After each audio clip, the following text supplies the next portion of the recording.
Eu sou Mário Persona e essas são as respostas que eu dei aos que me perguntaram sobre a Bíblia. Você perguntou quem serão os mortos do capítulo 13 de Zacarias. Vamos ver a passagem. Ó espada, desperta-te contra o meu pastor e contra o homem que é o meu companheiro, diz o Senhor dos Exércitos.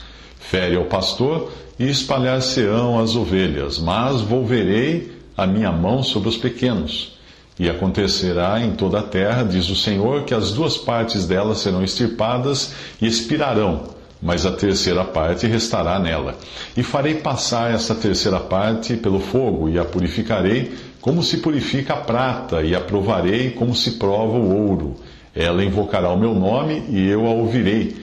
Direi, é meu povo, e ela dirá, o Senhor é meu Deus. Zacarias 13, de 7 a 9. A profecia no Antigo Testamento deve ser sempre enxergada como uma cadeia de montanhas. Nós vemos os cumes, mas não os vales extensos que aparecem entre essas montanhas. Por exemplo, você nunca encontrará nas profecias do Antigo Testamento o período atual da igreja, pois os profetas jamais tiveram essa revelação. Todas as profecias ali têm a ver com Israel e com o mundo em sua relação com o povo terreno de Deus. Portanto, um cume nessa cordilheira profética é a passagem na qual o pastor é ferido. E isso aconteceu há 2000 anos.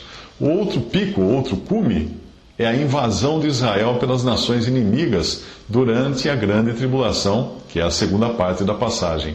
Nesse ataque, 2/3 da população de Israel morrerá, o que significa que o pior lugar para um judeu estar nessa época será justamente na terra de Israel. Alguns movimentos cristãos hoje ingenuamente aconselham os judeus a voltarem à sua terra. Uma vez eu li um autor, Wim Malgo, dizendo isto em um de seus livros. O cristão deveria simplesmente pregar o evangelho da graça de Deus aos judeus para que eles se convertam e passem a ser de uma diferente categoria, nem judeus nem gentios, mas igreja. O povo judeu será provado por Deus e dele só restará um remanescente fiel que será reconhecido por Deus como seu povo terreno e representante de Deus na terra durante o período de tribulação e depois durante o milênio. É desse remanescente que é falado em Mateus 24, que deve perseverar para ser salvo. Essa é uma salvação que não diz ser da alma, mas do corpo, já que no mesmo capítulo diz que se aqueles dias de tribulação não fossem abreviados, nenhuma carne se salvaria. Os que saírem assim salvos da grande tribulação, isto é, no sentido de não terem sido mortos, entrarão no reino milenial de Cristo na terra.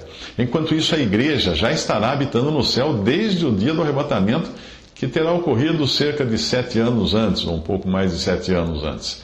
Portanto, o primeiro pico, o primeiro cume da cordilheira profética aconteceu há 2000 anos. E o segundo cume que você encontra nesta passagem, que é a morte de 2/3 da população de Israel, está para acontecer ainda. Entre uma coisa e outra existe o tempo da igreja, que nunca foi conhecido dos profetas, por ser um segredo que só seria revelado a Paulo.